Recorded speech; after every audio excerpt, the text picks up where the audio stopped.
नमस्कार, तिखट तडकामध्ये आपलं स्वागत आहे। आज आपण झटपट लंचसाठी चवळी बटाट्याची भाजी बनवतोय। आज आपला लंचचा बेत फक्त चवळी बटाटाची भाजी आणि भात एवढाच आहे, कारण उन्हाळा आहे, तसंही जेवण खूप जात नाही। तर त्यासाठी मी चवळी आज भिजत घालायची विसरले होते रात्री, त्यामुळे मी डायरेक्ट कुकरलाच चवळी शिजायला टाकली आहे, पण एकदम छान शिजली बघा। थोडी आहे कसर, पण नंतर ती भाजी शिजण्यामध्ये होऊन जाते। त्यामध्येच मी एक बटाटा पण टाकला होता, त्यामुळे तो थोडा लालसर झालाय चवळीच्या पाण्यामुळे। तर आपण कढई ठेवली आहे, कढईमध्ये घालूया तेल,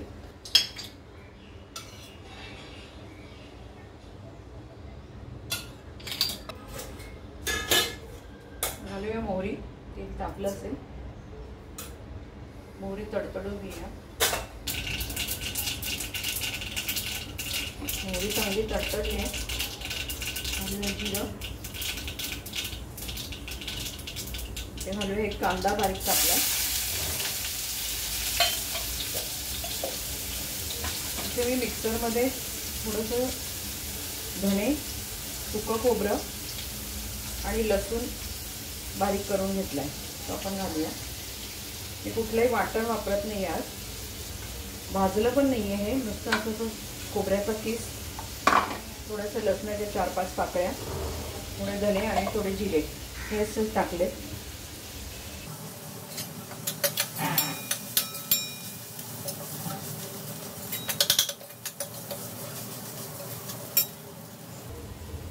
कांदा छान परतलाय, लसूण आणि खोबरं पण छान परतलंय। घालूया एक टोमॅटो,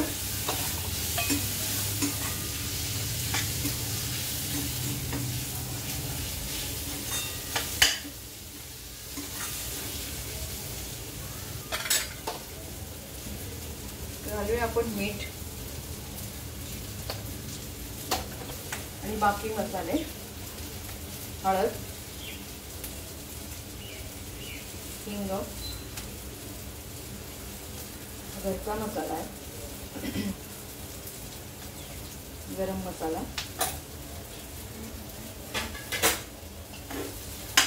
आता आपण थोडंसं पाणी घालूया। मिक्सरचंच भांडं मी धुवून घेतलंय,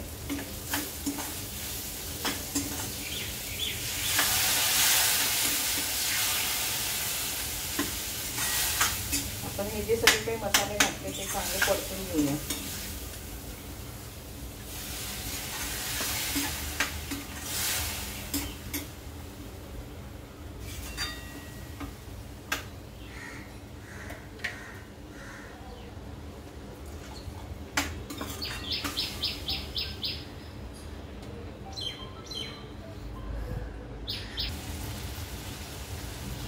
मसाला छान शिजलाय, वर तेल पण छान सुटलंय त्याला।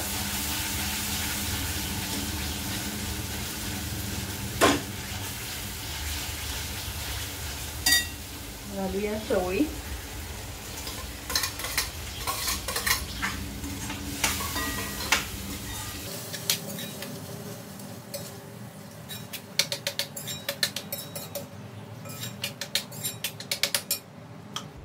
आणि बटाटा,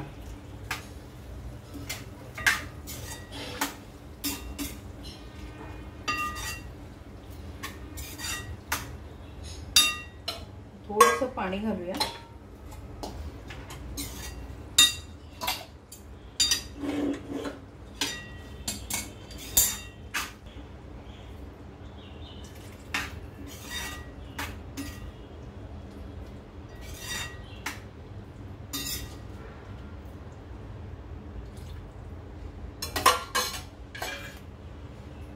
तर छान एक उकळी येऊ देऊ आपण भाजीला।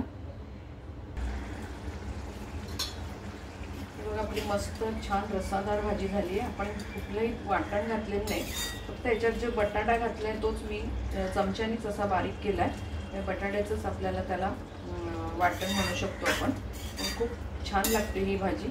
कधी कधी जास्त मसाले न वापरता पण भाज्या छान होतात, तशातलीच ही आहे, पटकन होणारी आहे आणि भाताबरोबर तर छानच लागते। तर आजचा बेतच असा आहे की भात आणि चवळी बटाट्याची भाजी आणि काकडीची कोशिंबीर म्हणण्यापेक्षा काकडी फक्त चिरून ठेवली आहे मी अशी, ती आपण घेणार आहोत।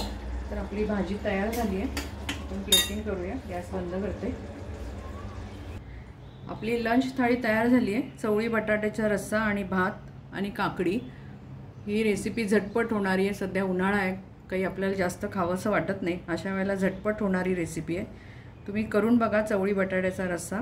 तुमचा अभिप्राय आम्हाला कळवा. तसंच तिखट तडकाला लाईक करा, शेअर करा, सबस्क्राईब करा. परत आपण भेटू अशाच एका छानशा रेसिपी बरोबर. धन्यवाद.